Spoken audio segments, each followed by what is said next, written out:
This podcast is a quest for well-being, a quest for a meaningful life through the exploration of fundamental truth. Enlightening ideas, insights on physical, mental, and spiritual health. The inspiration is love. The aspiration is to awaken new ways of thinking that can lead us to a new way of being well. Welcome to Body, Mind, and Soul Healing Conversations.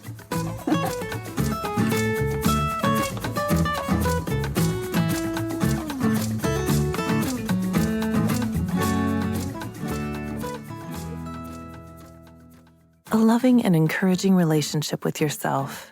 Your body, mind, heart, spirit, and self-care is essential to heal, to cultivate a life of joy, and to reach your personal and professional goals. Linda Tumbarello brings decades of experience as a psychotherapist, bodywork practitioner, educator, and the founder of her own integrated approach to healing, to help you to embrace the wisdom of your body, mind, and heart to support the life you want. Valeria Teles interviews Linda Tumbarello, the author of The Heart of Self-Care, A Woman's Guide to Joyful Living and Well-Being. Linda Tumbarello is a pioneer in the body-mind field. She has developed her own approach to healing from trauma and abuse and cultivating the wisdom of body, mind, and heart. Linda integrates body-centered psychotherapy, therapeutic bodywork, body-mind centering, embodiment practices, and movement. She has helped many to heal from physical and emotional issues, trauma, and to live more joyfully. Linda is a licensed mental health counselor, certified body-mind centering practitioner and teacher, and a life self-care coach. Linda conducts workshops, advanced trainings, private retreats, self-care support groups for cancer survivors, and is a speaker. For 30 years, Linda was a faculty member in the School for Body-Mind Centering Practitioner Training Program and has taught in the Dynamic Embodiment Training Program with Dr. Martha Eddy since 1992. Her new book, Joyful Sexuality for Women, a little book on a big subject, will be published soon. She is currently writing on self-care in the hard times, recuperating from injuries, illness, surgeries, and loss. Meet Linda at lindatumbarello.com. Here is the interview with Linda Tumbarello.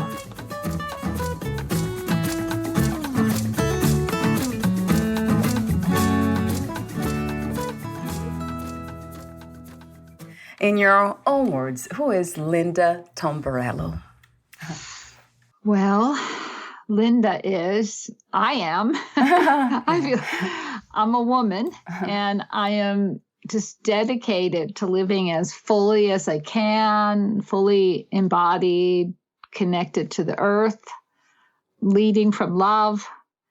And I'm really passionate about inspiring and guiding as many people as I can to live fully and to heal through my book and my therapy work.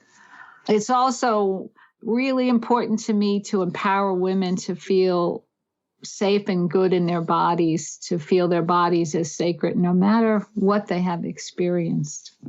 And I love to dance. Yeah. That's important. That's a lot of fun. Yes, I agree. Would you say that this is the purpose of your life, a mission, or something else, Linda? What do you do today? Yeah, I would say I have a mission, and I have, and to very much is about the importance and just really experiencing and becoming embodied, sharing with others, and just supporting others to heal, to be empowered.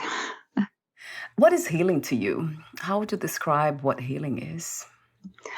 I think it very much is about connection or reconnection to ourselves, to our inner truth, to the parts of ourselves that were hurt and kind of pushed aside, reclaim those parts of ourselves, and to really nurture and protect those wounded young parts of ourselves, to bring our adult there to support and really a lot about connection, really connecting to ourselves and being able to connect to others and feeling our connection to the earth, that we're supported.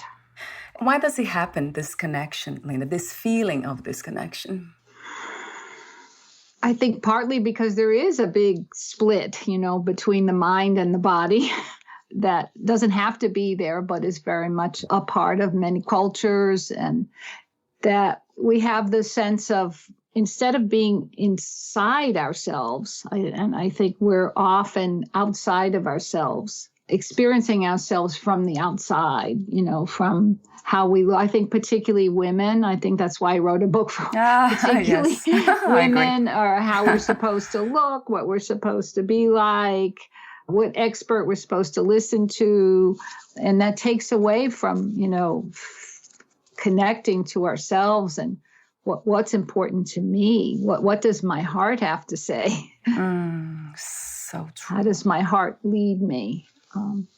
So true. And wow, that made me think about the dedication of your book. It's truly beautiful, which is exactly about that. You start, I dedicate this book to the heart in all of us, to the heart that beats every moment of our lives. And then you expand on that, how the heart's wisdom manifests itself within our lives. So talk to me for a moment about that. I absolutely love this idea that we can live more from the energies and the wisdom of the heart and less from the mental constructs and limiting beliefs that we have, unfortunately, adopted. Talk to me about that, please. Well, literally, part of how I work or I view is that like literally what's going on in the body. And when I talk about the heart, even from this dedication, that your heart knows that she needs to pause and rest in between each beat. That's literally happening. One beat, one pause, one beat, one pause. And the heart knows that in order to keep doing this work, the heart needs to nourish herself, to keep doing the work, to keep us alive. And so it's right there. Yeah, it's not just an image. This is what happens. And I think the powerfulness of connecting to what's actually happening, so that when you breathe in this fresh oxygen, it goes from your lungs to your heart. And then your heart, from that point, your heart has descended to your whole body. But the first place it goes is literally to your heart, so that your heart takes that fresh blood first, even before sending it to your brain or your feet or your fingers. Mm-hmm. Yeah. It's a wonderful model, just on the physical plane. And I talked to you off record for a moment about forgetting. We do often forget. Is that because we then get distracted with the mental activities, Linda, when we are not paying attention to the body itself and not pausing, just working, or thinking too much? Is that because we have been distracted and also identified? We are identifying ourselves with the mind. Yeah, I think that when you say the word pause, that is so important. I have this little activity in my book about just called Touchstone, where we bring our hand to our heart, and it's a moment of pause, and it's a moment of reconnecting. It's like my hand comes to my heart, so it's making this beautiful cycle. And it's a moment to just remind me, oh, here I am, or to ask, what do I need right now? That is so important, to have those moments of just coming back to myself. What's important for me, being present, being present in my body, being present in this moment. How did you come to this wisdom, understanding, Linda? Well, when I decided to write my book, I decided that I have decades of experience working with individuals, teaching, and I just took time, and it took a long time. It took a number of years to just, how can I gather everything that I have learned from myself, from the people I've worked with, from friends, from other women I talk to. And I just tried to gather all that wisdom and really feel, well, what is important so that we can live a joyful life, so we can have well-being, so we can really embrace and love ourselves. I love the topic of self-love. I usually don't use the word self-care, but of course it's connected to self-love, self-compassion from my perspective. From your perspective, is self-love and self-care the same in a way? Well, I think why I like that, embracing self-care, because self-care is finding your own way. What works for you to live with as much joy as you can, as much aliveness, despite life's challenges. Cultivating inner kindness is part of that, but I think we also, we care for ourselves in many different ways. We take a shower and that can be either I'm, scrubbing the sink, or it can be just honoring my body, using a nice cloth, enjoying the water, just feeling myself. So that can become a larger self-care activity, a way of connecting with myself and enjoying myself, enjoying my body rather than a task, another task. I think that's really important, that often self-care becomes just okay, one more thing I have to do, rather than time to be with myself and to do the things that support me to reach for my goals, to heal. So the enjoyment is really, that's key, isn't it? Because we often, you're right, we kind of rush into it becomes a habit. That's what it is. Sometimes well-intended practice that's heartfelt, it tends to become just a habit, an automatic kind of action. And then we just simply do it without even kind of being present to these practices. I love the idea of being present, mindfulness, right? Because that brings us to the moment and then to the breath. That makes me think about Thich Nhat Hanh for some reason, your work. The way you speak about the breath, his words, his teachings come to mind for some reason. Your work, does it have any influence? Have you been influenced by Thich Nhat Hanh? I have been in his presence, which was wonderful. One thing he talks about is about smiling. Yeah. So, meditation doesn't have to just be, serious. But yes, true. You brought up the breath. And I think that, to me, I really see our breath as a friend. Our breath is always there to support us. And we breathe 18,000 times a day. And each one to me is an opportunity to let go of what I don't need, because that's part of what happens when we exhale. Our body lets go of what's no longer useful.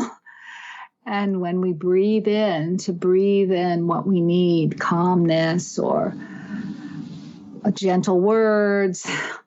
And also, I really use the breath, and in the book, encouraged to take that further and to really feel how my breath connects me.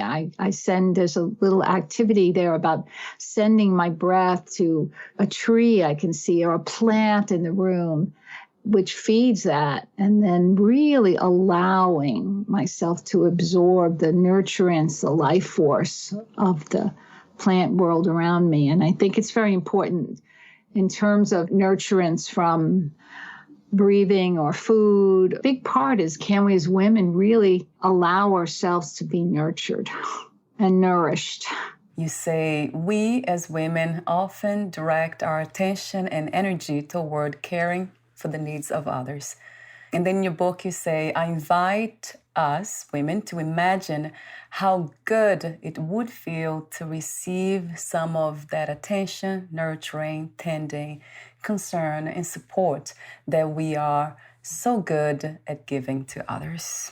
Mm-hmm. I mean, you say a lot more, but this has really caught my attention, those initial words, because it's so, so true.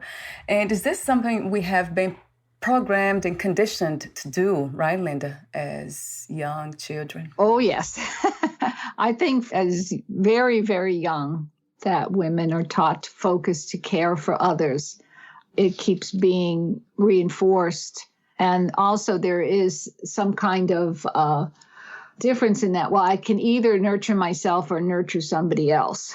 Yeah. Instead of how can I nurture, care for myself so that I have the energy and love to share with others too. I think that they're together. So in a way, it's not a balance, right, Linda? It is almost a message of giving priority to oneself, to ourselves first, in order to be ready to take care of others, because it makes so much sense. If we don't take care of ourselves, how can we take care of others? If we don't love ourselves, how can we love others? Yes. So what is your idea of balance? Because I usually think about loving myself and others at the same time, my husband and my family members. Is that something that's just in my mind, a concept that I have, or does it make sense to you somehow? I mean, there's many times when we have to be there for others, and certainly for children or tending someone who's not well, even if we're on the list. Yeah. You know, sometimes women we're not even on the list of, so true. This plant needs watering, but what about me? I need some watering.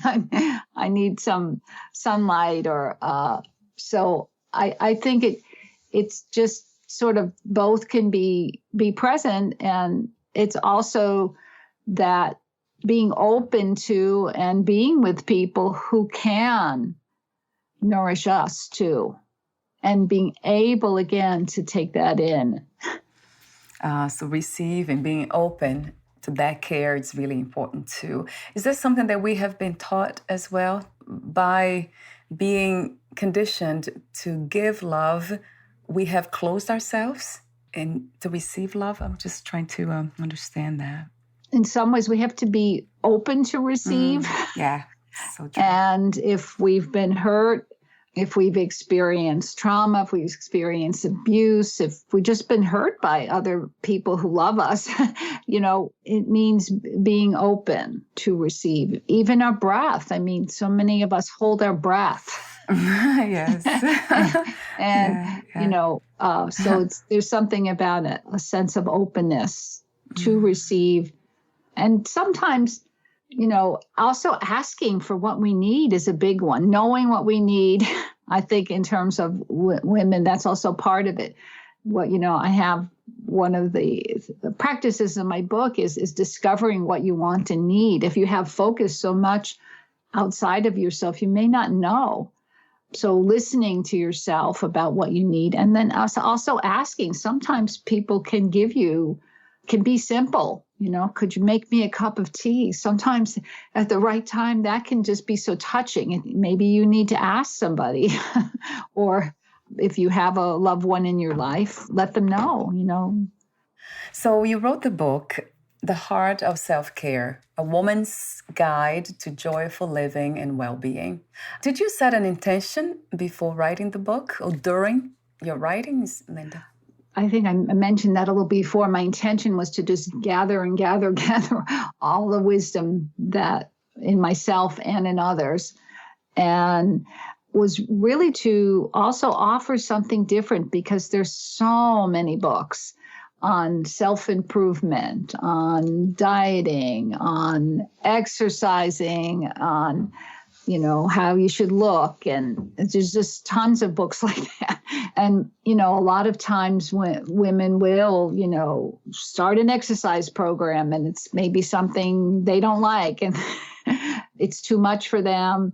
And so they don't continue, or go on a diet and lose weight and gain it back. And so then there's a lot of, you know, blaming yourself. And I really wanted to just, you know, offer something different that was like also practical too. You know, I have these guidelines in my book about like, well, if you want to inspire more physical activity, you know, start small and find something you love. I think it's very important to find things that are enjoyable, or to find ways to make those things enjoyable. Right. Like I think a lot in my book, I use the word cultivating. So cultivating joy. We think we should just be joyful, but sometimes it takes cultivating, giving time, thinking about it, that was my intention. And also, I really tried to look at like all the many dimensions in our life of what I think of as self-care, resting and returning to balance and cultivating a friendlier relationship with food. I love that. I thought a lot about, the relationship in terms of a relationship to ourselves, a relationship to food, to our breath, to how we speak to ourselves. That is a big foundation in the book about cultivating inner support, because we're with ourselves 24/7. True. And we can either be encouraging ourselves and supporting ourselves, or discouraging ourselves and, making ourselves feel bad. It's interesting how you make this point very clear about the self-care. It's not self-improvement. So it's an enjoyable practice that we are cultivating. So it's not something that we have to do and we don't have to change in order to find enjoyment. I love that message because, we are very good at putting pressure on ourselves and trying to do things perfectly. And that's another point, right? Perfectionism. What is the antidote to perfectionism, Linda? What comes to mind? That's a big one. Yeah, right. Well, I think having realistic goals. If you want to move towards something, whether it's, how you care for yourself or how you go, something you want, a goal in your life, personal or professional, keeping it small, keeping it manageable, and then appreciating what you do. I think this is a real big one. I think so many of us will look at what we haven't done. Oh, I didn't get that done, or I was going to walk an hour today and I only made 10 minutes, but wow, I did 10 minutes. Isn't that nice? Mm-hmm, put your hand on your chest. Hey, that's really helpful. So I think those particular 2 guidelines in my book that were really helpful for me in dealing with my own perfectionism about writing my book, feeling like it had to be perfect. And so I had to just keep coming back and appreciating myself, and also putting my hand on my heart, remembering that I'm writing this book from love. That helps with the perfectionism too, to just feel when we're doing something, if we're doing it from love. That's a small answer to a big question. Oh, it resonates. A big answer because it goes back to love. And what is bigger than that? I don't know. I have not found anything bigger than love, because it makes a lot of sense, because perfectionism somehow it's connected to fear. So there is fear when we are always trying to make things perfect and pressure ourselves. So the opposite, per se, would be going back to love.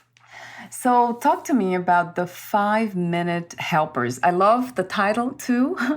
And because, wow, they are big helpers. They are tools to rebalance and manage stress. You gave a TEDx talk and the name is Interlude Self-Care to Stay Focused. In that, I watched the video. It was so much fun, and I was trying to do it myself here. It was a lot of fun, though. I love the way you express yourself, too. I love the idea that we can somehow not just deliver messages, but become and embody the message that we want to deliver. And I saw that in you. I see now talking to you here. So talk to me for a moment about that. I know we cannot do the same thing as you did with in the video. That was a lot of fun. But talk to me about these 5-minute helpers. I think of those as tools to change the channel and to rebalance, because I think no matter what we do, if we have practices, if we meditate, whatever we might do to help ourselves be in balance, we're always going to go out of balance. And so I feel like we need quick tools to just shift. And if we can stop and pause and, oh, whoops, I'm getting really tense and I'm scared, or this person's talking to me in a way that's not feeling good, I'm going to pause. I'm going to walk away. I'm going to use my breath and, blow the air out, send out the fearful thoughts. And I think the other thing about the helpers is that they're fun. It is fun. They're playful. One of my favorite ones is actually, I call the curse dance. And if I'm really upset, I will just go and I'll just say no, or I'll curse, or I'll just stomp around, and it doesn't hurt anybody, right. But it really, it releases frustration or anger or tension in a way that's good for me and anybody else, because it's only me that's doing that. But it's a way of just expressing rather than holding in. I think we tend to just, as we get fearful or tense or stressed, we tend to be tight and hold in. And these helpers are meant to kind of gently release. And nobody knows, for example, if you're blowing out tension or fear or aggravation. They don't know that. So you can do these anywhere, or sometimes they suggest people just walk down a hallway or walk to the bathroom, go out in a parking lot. There's also just like the touchstone, putting your hand not only on your heart, but if you're feeling really ungrounded, pressing down on the bone in your thighs, so to just feel yourself being more present. And that you could do anywhere, in a meeting or wherever you happen to be. So it's just a way of, and I think we really need these. And some of them will only take a minute. And some of it is also, again, saying to yourself, or maybe just all of this helps you come back into the present. So when we get afraid, these are very useful now. These days, when we get afraid or ungrounded, just quickly come back to myself. And it's interesting how you relate this idea of balance with the moment, the present moment, being here. I'm wondering now, is that what balance really is, Linda, in a way? Kind of finding the way back to this moment? Yeah, finding the way back to this moment, finding connection back to ourselves, finding connection within ourselves. So if we fearful, or if we've had a lot of difficult experiences and we don't feel safe, and we kind of pull our body tight or pull into our center, and then we lose the connection out to our limbs. And that's a balance there is like, how do I connect? If I can connect my legs, then I can feel more like I can take care of myself. I can walk away from a situation. I can walk towards something that feels good. If I connect my center of my body to my fingers and arms, I can either push something away, I can bring something towards me, I can connect to my voice and speak out. Yeah. So balance kind of within the body, and balance to come back. And I think particularly when we've experienced trauma, and I think so many people are experiencing trauma right now, that's very important to feel connected to have your whole body there, and to feel that you can come back to the moment, because fear often takes us into the future, or this is going to keep going forever, or that's going to happen. I don't really know what's going to happen, but maybe I could find a place inside myself that I'm safe right now. Yeah, just by you saying that, it's comforting. That's interesting. It's a reminder, isn't it? We need to be reminded, and it's wonderful when we can remind ourselves. But some of us cannot do that, not yet, and we do need support of people like you. So what is the best way to work with you, Linda? Online, offline? Do you offer sessions online and offline? For groups as well, in corporations, or? Yeah, I work both in person. I work on the phone. Sometimes that it can be helpful in terms of guiding people to feel their bodies. Sometimes that's more supportive than Zoom, because I also would ask somebody to, for example, put their hand on a place in their body that we're working with, so they can listen to that part, so they can use their hands. Zoom, some people find that really helpful. But sometimes I'll ask people to, close their eyes and come in and not get caught, so they can see me, but they can also come inside. Because a big part of the work is really listening to yourself and listening to your body.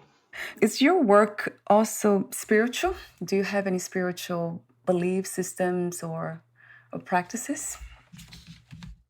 Well, yes. And I mean, I'll go back to also that our body is a miracle.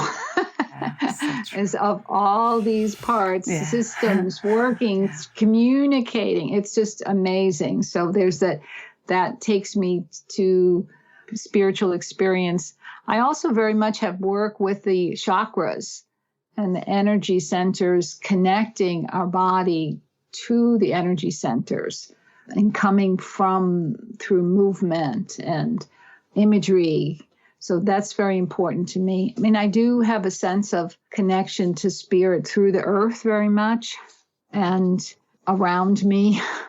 Yeah, it's very important to me.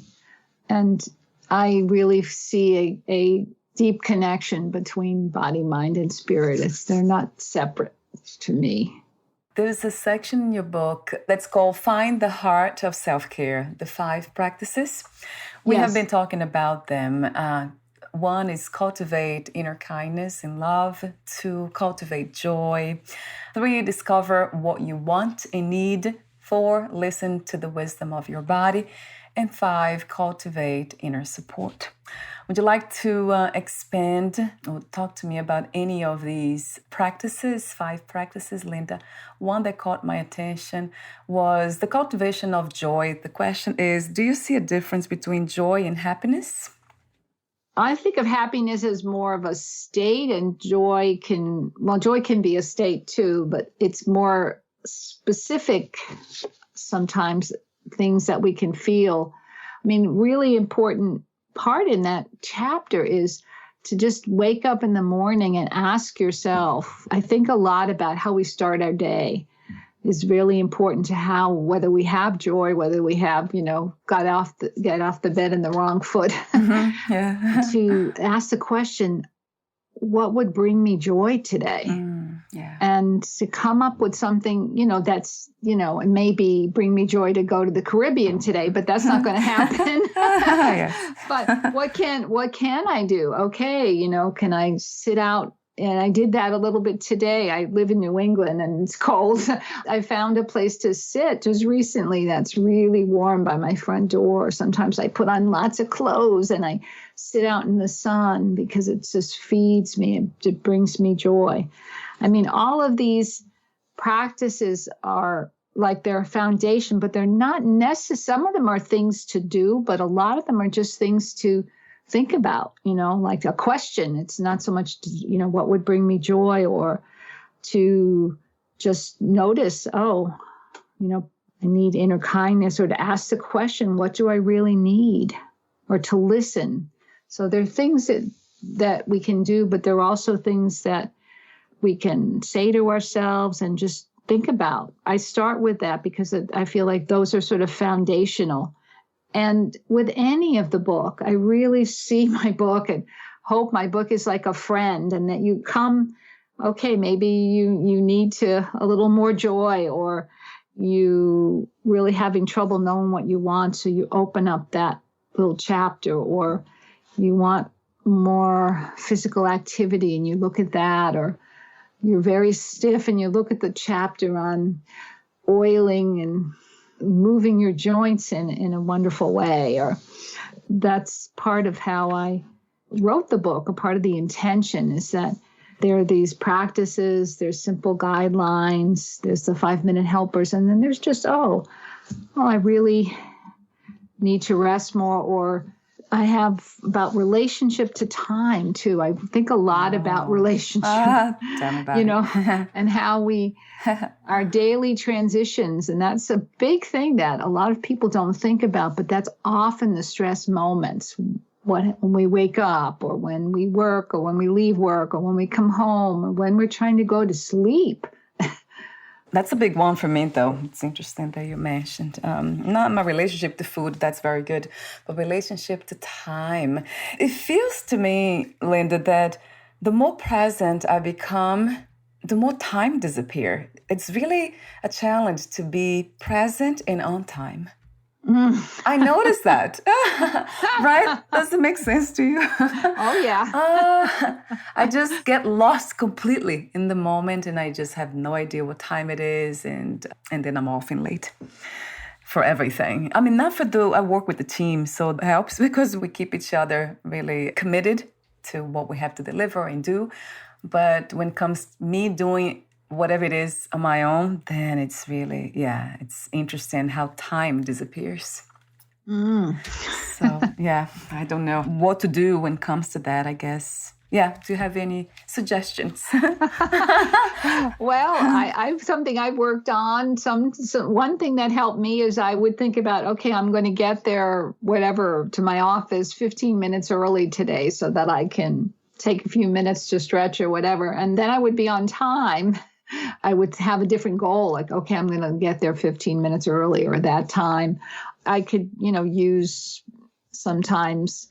I don't do that so much, but some people find that they can use, little outside helpers, or little bells on your phone or something to remind you, to bring you back.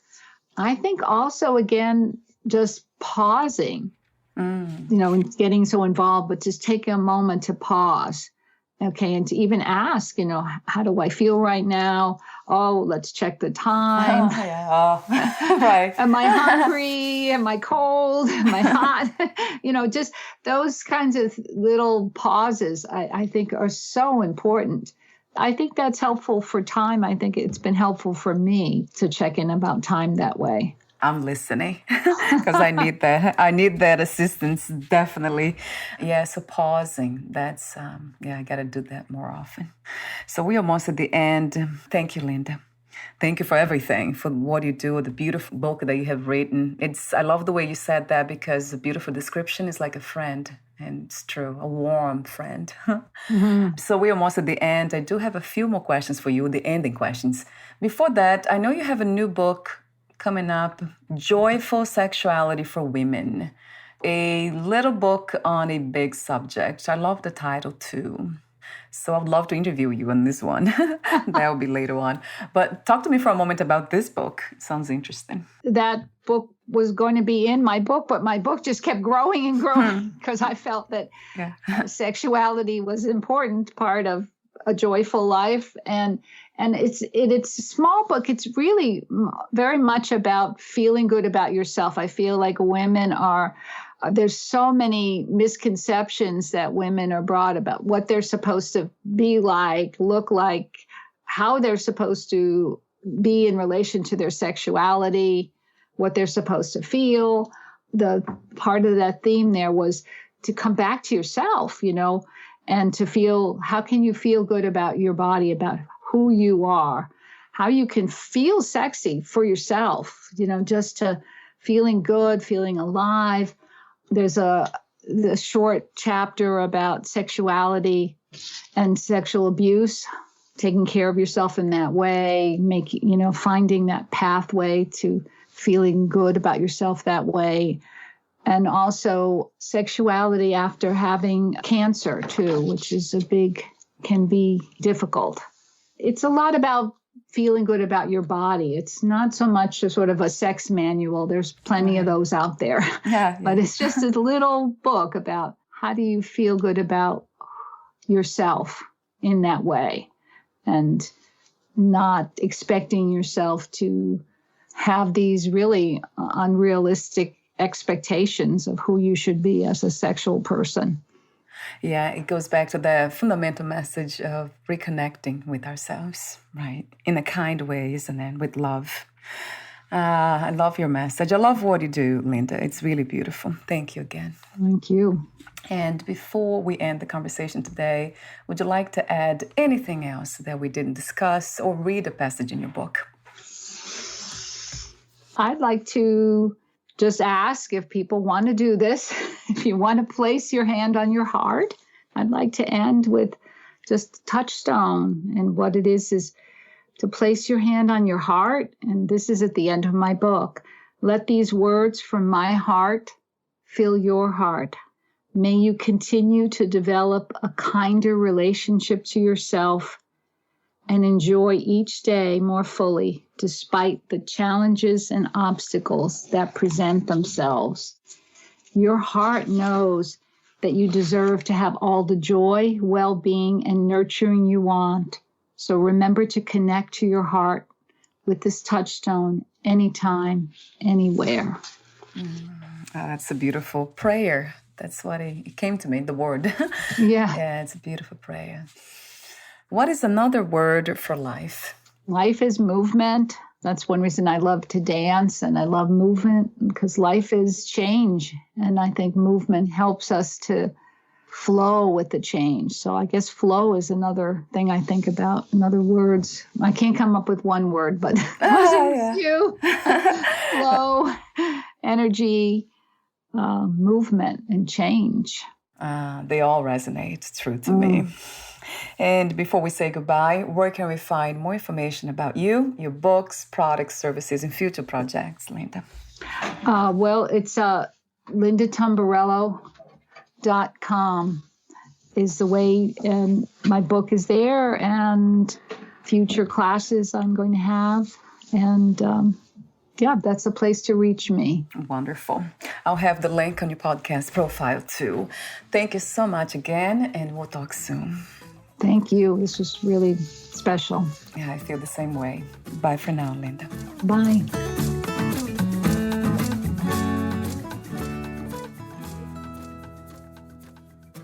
Thank you for listening. To learn more about Linda Tumbarello and her work, please visit lindatumbarello.com.